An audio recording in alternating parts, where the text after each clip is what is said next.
Hello. So quite a lot of people have been asking about the guitar collection, and I did some features probably about 5 or 6 years ago, which are probably buried backwards, 200 videos back on YouTube or something like that. Maybe seek them out and bring them to the fore again. But in the meantime, because things have moved on rather, things have moved on rather a lot now, and there are just so many more options. So here, this beautiful thing, DO617631. This is one of the last 4 guitars that David Oddie made, and this one was specifically for me. There was one made about a year before, but we actually gave that to Rob Waite for services rendered. But it was exactly the same sort of thing, the very nominally the Martin cutaway shape.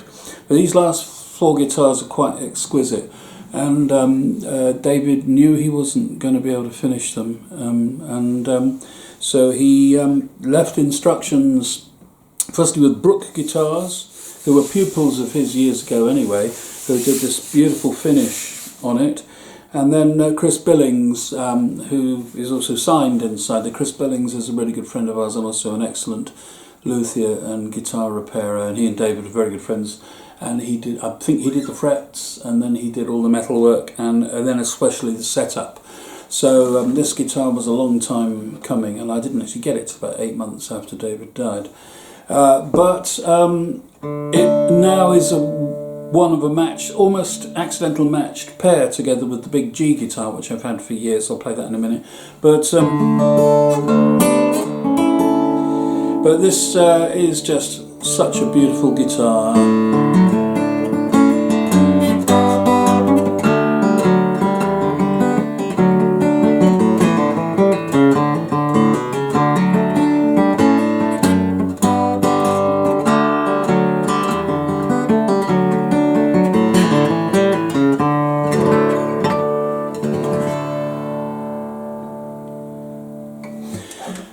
Those of you who remember back more than 20 years ago, David had already built a cutaway for me, which was the first Oddie that I used on show hands gigs, and that is a brilliant, lovely, lovely guitar.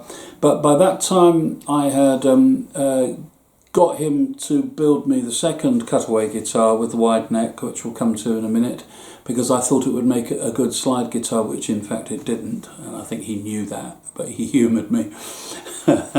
and so on. So there's that one. Then of course there are the famous black pair that I now use on most Chirp Hands gigs, certainly, which are the most hard-working guitars that I have. So by the time he'd made this one for me, I'm just going to show you a little bit more of the detail here. This one does not have an acoustic pickup in it at the moment, by the way. This is unusual. It's got a very expensive Schertler Soundhole pickup on it at the moment, and I don't have the Schertler as a mixer pickup, which has a second input for any other pickup system that you might be using, and in fact it's not plugged up at the moment because I'm going to change again. I haven't quite settled on what's going under the saddle, or indeed if it is anything going under the saddle, it might be K&Ks on the body, but that's a whole other area yet. Since this guitar, I have no plans to use this guitar particularly live. Just a moment.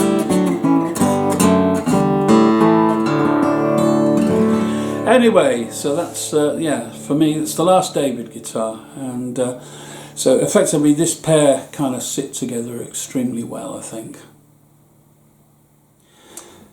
So yes, it looks a bit similar, but this is 1203361, and this is very okay. Pretty much the same body profile. This guitar's already about 18 years old. And I went to David with the proposition, I wanted a bigger, wider neck, not quite a classical neck, and a flat profile, basically. I thought that would be better for the style of slide that I play. I was wrong. But as I said earlier on, David humoured me. So I didn't use this guitar much until one day I tuned it to open G, and suddenly it came together. And then I can't remember exactly what happened. That's right, I broke the nut whilst I was taking it apart to put a new pickup in it, and then I kind of made a nut myself, but I'm no luthier really. It was adequate, but not that good. Actually, from my audio butler John used to run a music shop, and he still has a crate of things like nuts, saddles, accessories and spares. So I've got quite a big box of these things. I'm not going into the lutherie business. Anyway, this guitar sounded great, and then recently I knew I was going to bring it back into play, and also I wanted to fit a new pickup to the... In fact, the Schertler on this guitar was in fact on this guitar for a while.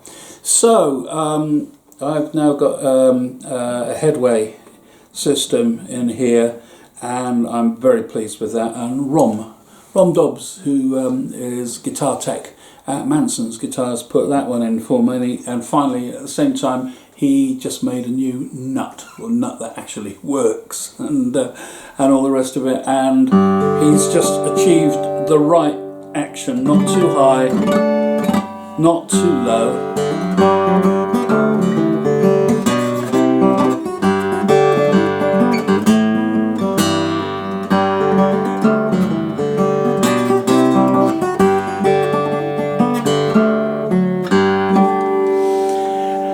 And it just, this guitar, I've just been using it on some recording now, and it's now doing the job absolutely beautifully. As I say, so it's nowhere near as beautiful as the last Oddie. Nevertheless, it's still a great guitar, and yeah, it's I'm very pleased with it. So that's it. This is the kind of matched pair, and at the point that one actually gets back to doing actual, real solo gigs in front of people again, who knows when, I'll probably give the black guitars a rest finally, and I will bring these two out, and then maybe one other guitar, the Big Martin or the Little Gibson, but I'll save those guitars for another of these little clips. But